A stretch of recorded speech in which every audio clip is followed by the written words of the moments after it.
No, video games are not just another form of entertainment. I'm really sick and tired of having people telling me in my videos about video game addiction that video games are just another form of entertainment. You guys are just rationalizing your fucking addiction.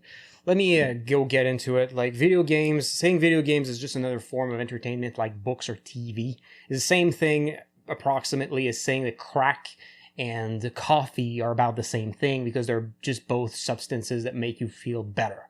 Okay, you might think I'm exaggerating. Actually, I'm not really. The thing about video games is that there's so much dopamine release. It's really similar to hard drugs compared to, books. Books don't release nearly as much dopamine. They don't really make you feel good as fast as possible, don't reward you as much as possible. The thing is, if you think about dopamine, the way it works is that you have a set amount of dopamine per day. You have like maybe you have like 100% dopamine at the start of the day.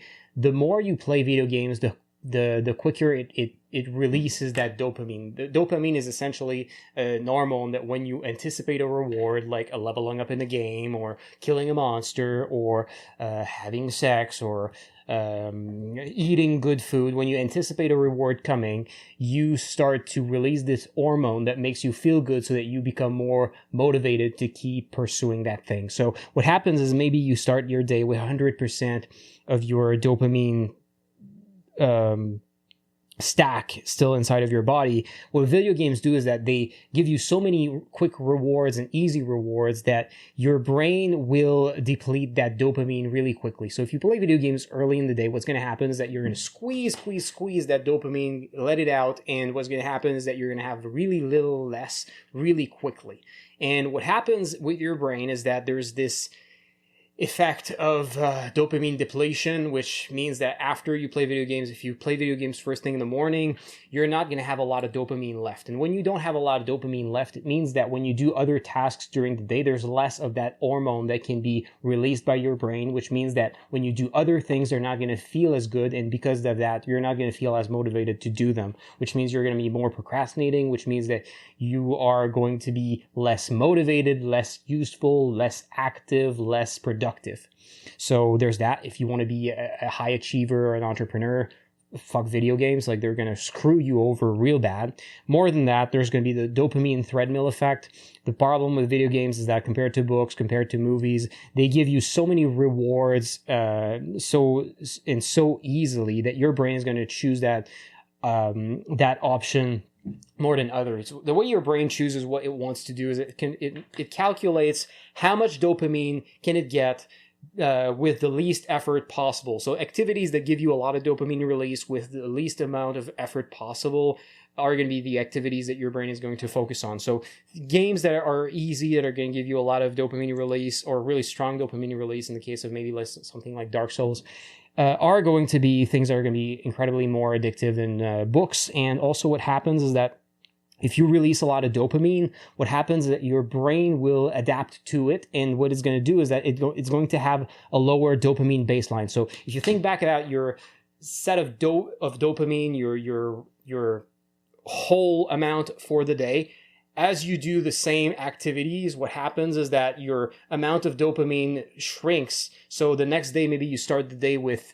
95% as much dopamine as you would have. You can release only about 95% as much dopamine as the previous day. And if you keep playing a lot of video games and releasing all that dopamine during the day and never leaving any left, you might end up after a couple of months having only 60% of your usual dopamine amount that you can release during the day, which means that overall, everything you do, or a lot of the things that you're going to do, are going to feel less pleasurable. And also your brain is going to release less dopamine for doing the same activity, which means that when you play games, the more you play games, the less playing games becomes fun, because your brain adapts to that activity and gives you less and less rewards for engaging with it. And it's easy to end up in a position where you start to feel bad because you have less dopamine.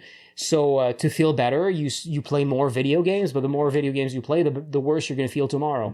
And you end up doing things like doom scrolling for the same reason, or playing video games when they stop being fun, just grinding and just keep pushing because nothing else feels good. But video games, you don't feel that good playing video games, but nothing else feels good anymore, and you really you're really pursuing the good feeling that you would have if you were not playing video games, because video games that give you this quick fix to your problem are actually the thing that caused you to have that lower mood in the first place because you overplayed them. And then the problem with game addicts a lot of the time is that you rationalize your purchase of higher equipment the same way that people who do hard drugs do them, because you're like, oh yeah, it's good that I buy a PS5. It's completely normal that I don't feel satisfied anymore with my old console, and that I need to do something harder to consume something that's more potent. You give yourself all these fucking bad reasons for spending also a lot of money, because video games are not just bad for your brain, it's also bad for your fucking wallet, because, it's a hobby that if you play the same game over and over, you're going to get bored, so you become used to the idea that you have to buy a lot of games. So a lot of gamers end up having these huge Steam libraries with hundreds of games. And also, even if you don't do that, you're gonna watch trailers and you're gonna buy a couple of expensive games every year. Like maybe you're gonna spend like $500 on games a year if you're not too bad. And on top of that, you're going to buy this new console every couple of years. So if you think about how much money you're going to spend over your fucking lifetime in video games, if you decide to be a hardcore gamer, you're probably going to spend as much money as the adjusted value for inflation of a car over your lifetime. Like, think about it. If you didn't game, you would have enough money left if you kept all that money to buy a fucking car, an extra car, like a brand new car over your fucking lifetime. If you decided to invest that money, like starting today, and keep that money, that extra money that you would usually spend on games, and keep investing it for the rest of your life, like that's going to make a really huge difference on your fucking retirement. And you think here that it's worth it to spend on these video games that actually make you feel worse over time through their use, because they release so much dopamine that your dopamine baseline lowers, so your average mood during the day becomes lower, and your motivation and happiness and all these things are just going to go lower, and you're going to become more of a procrastinator. Like, good justification, my friend, to say that video games are good for you and it's worth that spending money on that when it's actually making your life worse and your psychological state worse and your productivity worse. But whatever. Then there's a thing that they hijack your thoughts during the day, because your brain is going to start thinking as much as possible, or maybe not as much as possible, but your brain likes to think often about activities that give you a lot of dopamine for not a lot of effort. So what's going to happen is during the day, your brain is going to want to think about video games a lot. So maybe you're going to try to work, and then your brain's going to distract you by telling you to think about your World of Warcraft build or whatever, or you're going to start to sing video game music in your mind maybe, and you're just going to spend your days being hazy and confused, because so much of your time during the day has been spent thinking about what you're going to do in video games you might want to play, instead of actually thinking about the things that you would be supposed to think as a normal person who's not an addict of video games, which is like what you need to do with your life next, like your actual important decisions that you have to make in your life, and actually figuring out like who you are, who you want to become, who you want to be. And thinking about your relationships with people that you're probably going to neglect, because your video games are going to release more dopamine, so your brain's going to be less interested in seeking companionship and seeing people to get its dopamine releases. So yeah, it's going to make your relationships with people worse, and also it's going to make you more depressive, because again it releases it lowers your dopamine baseline, and you can end up in these bad cycles of feeling so bad that you need to do something about it right now, but the only thing that accessible that seems to feel good enough is the video games. But playing more video games is just going to make the problem worse over time.